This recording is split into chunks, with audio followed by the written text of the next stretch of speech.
Hi guys, and welcome back to the Fermented World. I've been a bit absent from brewing and doing anything brew related.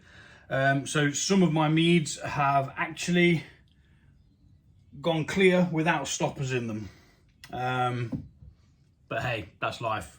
That's how long they've been sat waiting to be done. During the 6 weeks holidays, I did absolutely naff all brew related. Apart from drinks from homebrew, that's pretty much all I did, mead and beer. It was a Sierra Nevada clone from Brew Day Supplies, which is really, really good. Anywho, moving on. We're going to be bottling this today. This was the first experimental one of the traditional meads where I added extra honey to try and get away from having to backsweeten. It didn't quite work out all right. It seemed to get to a certain point and then just give up. Which then happened with the other one that I did with the same amount of honey as well. So I'm assuming that the issue is there's too much honey there, it just can't cope with it, saturation issue or something like that. So what we're going to do is, this has had the stoppers put in, around the 6th of June this would have had the stoppers in. It finished at 1.058, so it's super sweet. Now, I don't know whether it's gone down at all, but we're going to get it bottled because I want the demijohn, because I've got a couple of new recipes that I'm going to be doing coming up soon, as soon as I've got the room and the space to do it. So we're going to be taking a hydrometer reading, first port of call, and we'll get it checked as to what we got. It's definitely getting bottled though. It's had plenty enough time to fizzle out. It's completely clear apart from the smeg at the bottom, which you always get anyway. So let's take a hydrometer reading, see if it's budged. I don't think it has, because as I say, there were stoppers added to this already. Or at least I am assuming there is stoppers added to this already. Without going back and watching the video, I could not tell you, it's been so long. But it is very, very high in there.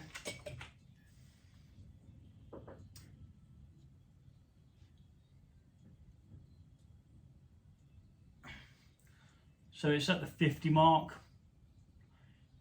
So if anything, it's come down by about 8.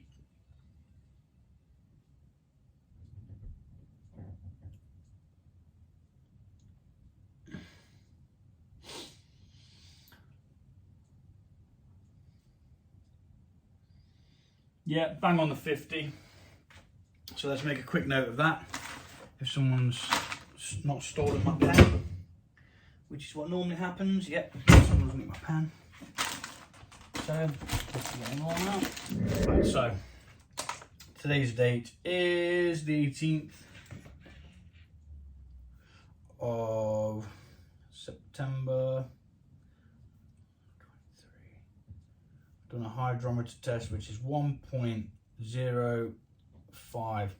So it's gone down by about 8 points. So maybe I didn't add stoppers to this. But either way, we're going to bottle it because it's not doing anything else. And to be fair, it won't even last that long anyway, because it'll get drunk sooner rather than the other ones, because yeah, that's just how it's going to go. That's just the way it is.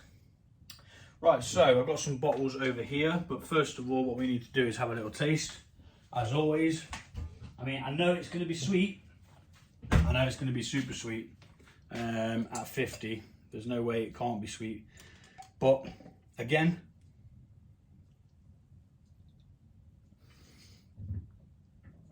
it is what it is. Yeah, super sweet. I'm going to do a quick calculation to see what the ABV is. Okay, so we've got an ABV of 13.2, which is okay.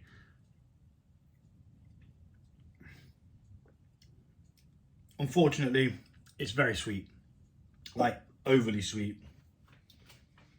Dessert mead sweet. That's pretty much where it's categorized, being that sweet. I think anything over 40 classed as a dessert mead, which just means it's extremely sweet. Doesn't mean that it's for dessert. So this is going to go up here, and we are going to rack this off into the pitcher, and then from the pitcher we'll be dodging all this smeg at the bottom, and from the pitcher we'll get it into some bottles. So I'm going to speed this bit up.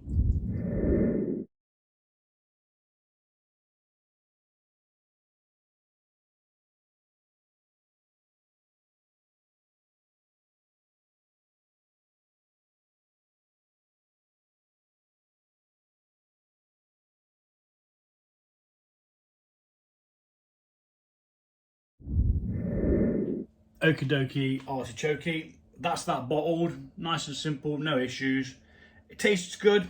It's, again, like I say, extremely sweet at 50 on the hydrometer. Ideally, I want it down by another 30, so I've got more ABV in alcohol and still just enough sweetness. About the 20, 25 mark is perler for me. That's where I like it. But this is just overly sweet. But it's stalled and it won't do any more. So the yeast has given up. I think, was it this one? Or was it another one? It may have been this one that I repitched yeast. I actually added another batch of fresh yeast to it. But it did nothing. It was having none of it. So there's a little bit left in the lining in this jug, which obviously I'm going to drink because I'm certainly not bloody wasting it. Even though it's a Monday. There's not a lot actually, but enough for a tickle. And why would you waste it anyway? It'd just be damn rude, wouldn't it, when it's waited this long to be bottled. But yeah, so I'm going to fart around doing what I've got to do with that. And we'll get this labelled up as to what it is, what ABV it is, and what day it was bottled. We'll wait approximately a month and then we'll try a bottle. So I use yeast nutrients, and what that does is it just allows the yeast to be happier, quicker.